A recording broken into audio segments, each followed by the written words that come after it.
നമസ്കാരം. Daily news ശുഭദിനത്തിലേക്ക് സ്വാഗതം. ജീവിതത്തിലെ വേദനകൾ പലപ്പോഴും അപരിചിതരെ പോലും സുഹൃത്തുക്കളാക്കും. ഒരേ മുറിവുകൾ അനുഭവിച്ചവർക്കാണ് പരസ്പരം ഹൃദയം പൂർണ്ണമായും മനസ്സിലാകുക. ശുഭദിനത്തിലേക്ക്. ഡെയിലി ന്യൂസ് ശുഭദിനം നിങ്ങൾക്കായി അവതരിപ്പിക്കുന്നത് അമൃത് വേണി ഹെയർ എലിക്സിയർ. അയാളുടെ പാഠം ദേശാടന കിളികളുടെ സഞ്ചാരപാതയായിരുന്നു. ഒരു ദിവസം കൂട്ടത്തിൽ നിന്ന് വേർപെട്ട് 2 പക്ഷികൾ താഴ്ന്നു പറക്കുന്നത് അയാൾ ശ്രദ്ധിച്ചു. അതിലൊന്ന് അരയന്നവും മറ്റേത് ഒരു മൂങ്ങയുമായിരുന്നു. വ്യത്യസ്ത ഇനത്തിൽപ്പെട്ട പക്ഷികൾ, പക്ഷേ 2 പേരും ഒരുമിച്ചായിരുന്നു യാത്ര. അവ അയാളുടെ അടുത്തു വന്ന് ഇറങ്ങിയപ്പോൾ അയാൾ അവയെ സൂക്ഷ്മമായി നിരീക്ഷിച്ചു. അപ്പോഴാണ് അവയെ തമ്മിൽ ബന്ധിപ്പിക്കുന്ന സത്യം മനസ്സിലാക്കിയത്.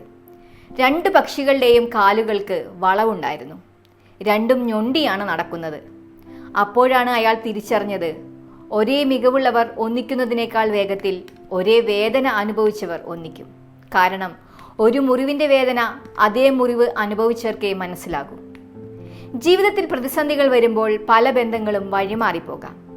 അന്നുവരെ കൂടെയുണ്ടായിരുന്നവർ പോലും സൗകര്യപൂർവ്വം അകന്നു നിൽക്കാം. പക്ഷേ അതേ വേദനകളിലൂടെ നടന്നുപോയവർ നമ്മളെ കൂടുതൽ ചേർത്ത് പിടിക്കും. പദവിയും പ്രൗഢിയും മറന്ന് മനുഷ്യനെ ഒരുമിപ്പിക്കുന്ന ശക്തിയാണ് ദുരിതങ്ങളും നൊമ്പരങ്ങളും. നമുക്ക് ഒരുമിച്ചുയരാം, പരസ്പരം ചേർത്ത് പിടിക്കാം. ശുഭദിനം. ഡെയിലി ന്യൂസ് ശുഭദിനം നിങ്ങൾക്കായി അവതരിപ്പിക്കുന്നത് അമൃത് വേണി ഹെയർ എലിക്സിയർ.